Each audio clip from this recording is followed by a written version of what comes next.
Howdy. I might have a little bit of an issue with acquiring 4 vehicles, putting on over 170,000 miles, and it being a very big part of my life for the last 3.5 years. It's safe to say that I like going on road trips. We've got the conversation starter and beef. It is no news to you that prices of pretty much everything have been increasing this year, but we can't forget about the insane gas prices that have been going around. Although I love road tripping and love being on the road, I can't help but wonder, is it worth it anymore? Are you spending countless hours behind a steering wheel sucking down gas station cheeseburgers and bouncing around at Motel 6s in random parking lots and rest stops for nothing? That's what we're going to try to figure out today.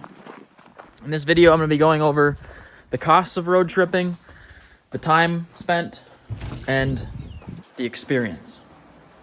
Also, really quick shout out to people that send me stuff to my P.O. box. Somebody sent me an operator's manual for my Humvee, some silverware, like really nice silverware. Like, is it Swedish? Got a potential video idea right here. Korean barbecue. Like, this is awesome. If you guys want to send me something to my P.O. box, it's always in the description of every single video. But thank you. Thank you so much.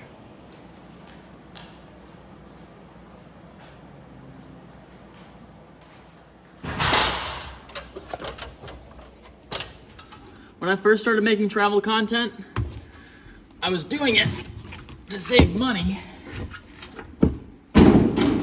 and see as much of the United States as I could.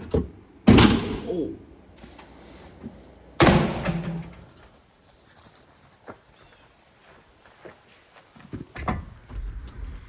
My first big reason for choosing road life was to not have limitations while traveling.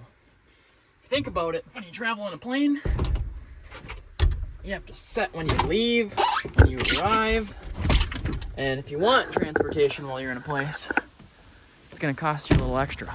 Not to mention, plane tickets can be kind of expensive.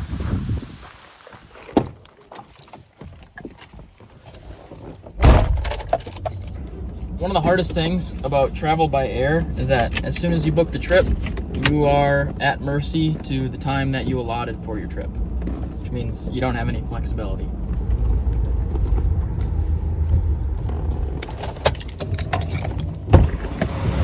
I mean, like, think about it. You spend money on your flight. You spend money on every night that you're in a hotel room. And even if you spend the extra money to have a place that has a kitchen, you end up spending money on groceries, you end up spending extra money on the kitchen, and it's expensive. It is expensive. Not to mention, like, who wants to cook all the time on their vacation? You obviously want to go out to eat and experience a place, have some local cuisine. Here's my keys.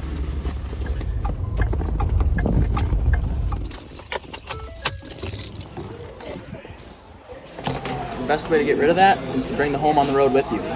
I was gonna do a Castle Ranger hash, but could I do 3 eggs over easy on it? Sweet. Is that for you, dude? Thank you so much. Overlanding, if that's what you want to call what I do, has definitely been growing in the last 3 to 4 years. We have the van life movement to thank for that, as well as just it trending on Google and YouTube, and people just wanting to be more self-sufficient. Oh Lord.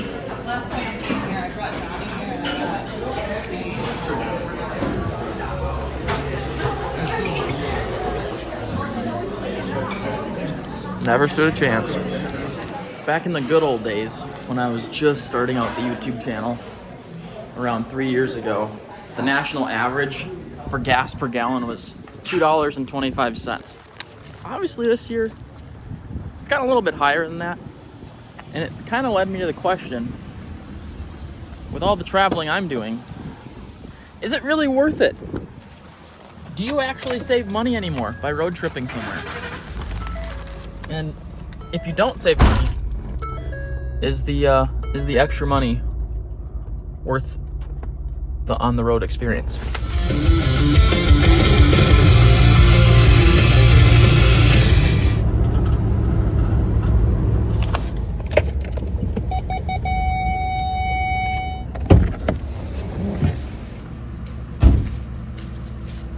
One thing that I found to be the toughest in the last few years of doing this has to be maintenance. One of the most important parts about maintenance is knowing when to do it. The biggest thing to maintain while you're on the road is tires.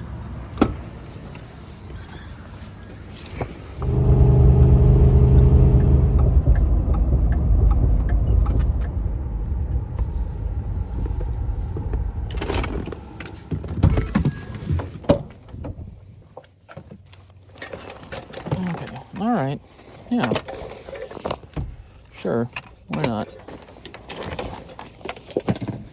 I'll be the first to admit that road tripping definitely is a little more taxing on the body and mind.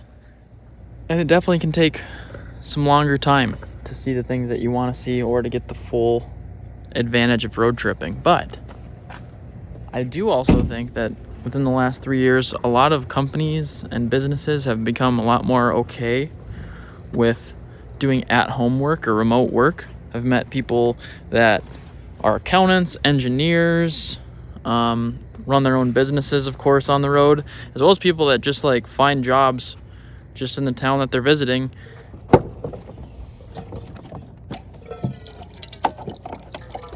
Seasonal jobs, like being a river guide in Colorado for fly fishing, or like being a trimmer in wherever they trim things.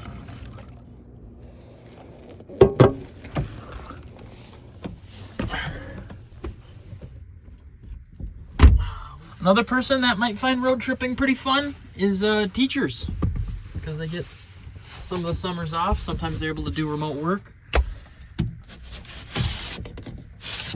One of my biggest vices while I'm on the road is what I'm doing right now. You guessed it, it's food! Not necessarily the cooking aspect of it, or only the cooking aspect of it, but food is one of the ways that I like to experience a place. Helps me create memories, flavors, and really store away how a place made me feel, and bring something home with myself, like a recipe. Why I'm calling food a vice is just because it is something that I do spend quite a bit of money on when I'm on the road, especially dining out, because one of the ways I sell it to myself is, hey, you're not spending money on rent while you're out here, or hotels. You can afford to treat yourself to a nice dinner and remember this trip. I'm not saying like food is like a drug by any means, or that it's like bad for me, but in that sense, it's just how I like to spend my money. That's how it is.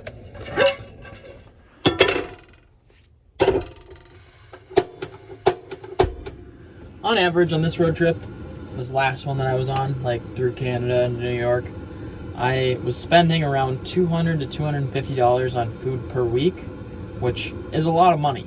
I'm not going to pretend like that's just not a lot of money, but I was eating out a fair bit and cooking lots of meals that were kind of business write-offs because I got to share them with you guys.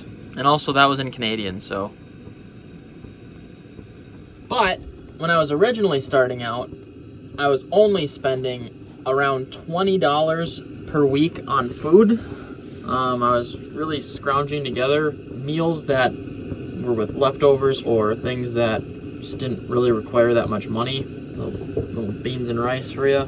I don't really think you should base my number off of what you're gonna spend on food, because a lot of what I do on this channel is related to that, if that makes sense. Oof. Okay, we're gonna calm down for a second here. But just know that you can definitely save money on food by road tripping, if you so choose to. I would recommend setting a lot of money aside to enjoy places. Tonight on the menu, I've got a steelhead fillet.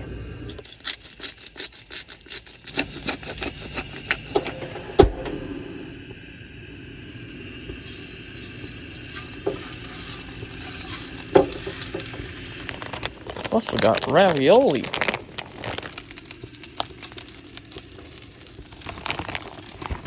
Here's a fun statistic for you. The average American spends a little over $1,400 on their average week vacation per person. With the pace that I did on the last trip and the amount of money I spent on gas, I averaged, even with my expensive food habits, I averaged around $600 per week. Now keep in mind, I'm moving at a very fast pace, and this was 3 to 4 weeks ago when gas prices were at their peak in Canada.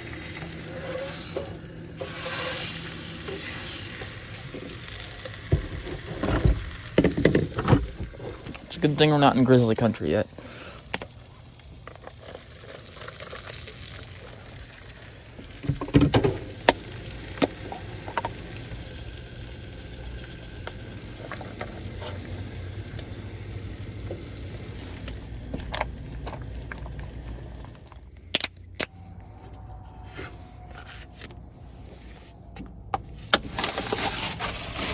Ooh, this looks nice. Should I put the fish on the... Yeah, we should. Wow. Oh my gosh, that's so good.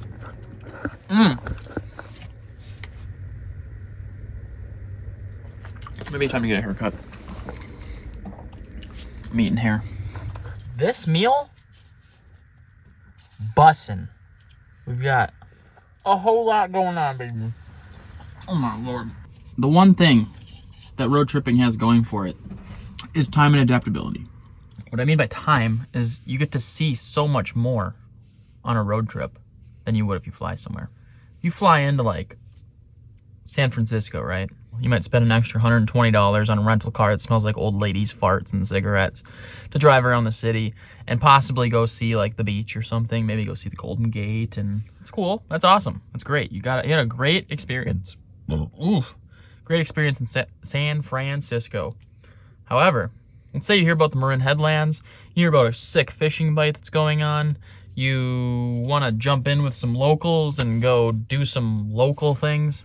Odds of you having the time or the ability to get transportation to a place or see all of these things is pretty low.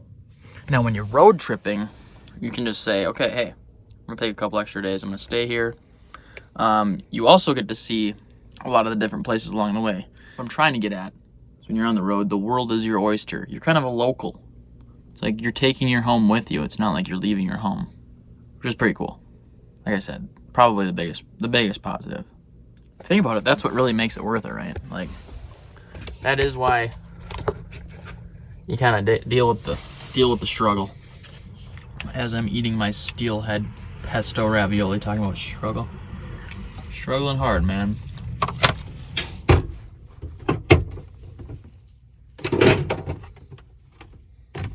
I was gonna try to have like a moment there, but I don't think I have a moment left in me. Even though this type of travel can be pretty taxing on your body, sometimes on your mind,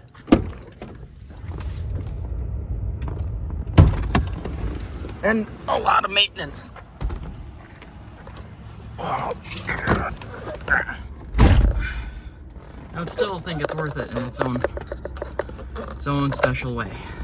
Honestly, when I'm traveling around in the truck, I feel like I'm getting a more authentic experience. I feel like I'm able to spend more time doing the things that I love, and it makes me feel just a little more at home, having something that's mine with me.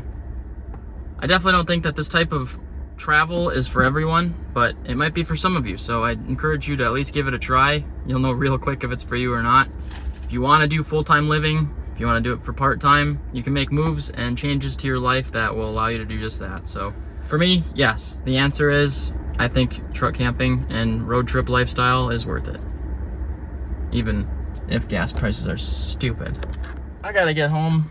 I gotta get packing for my next road trip. As always, until next time, you already know the drill. Just keep on trucking.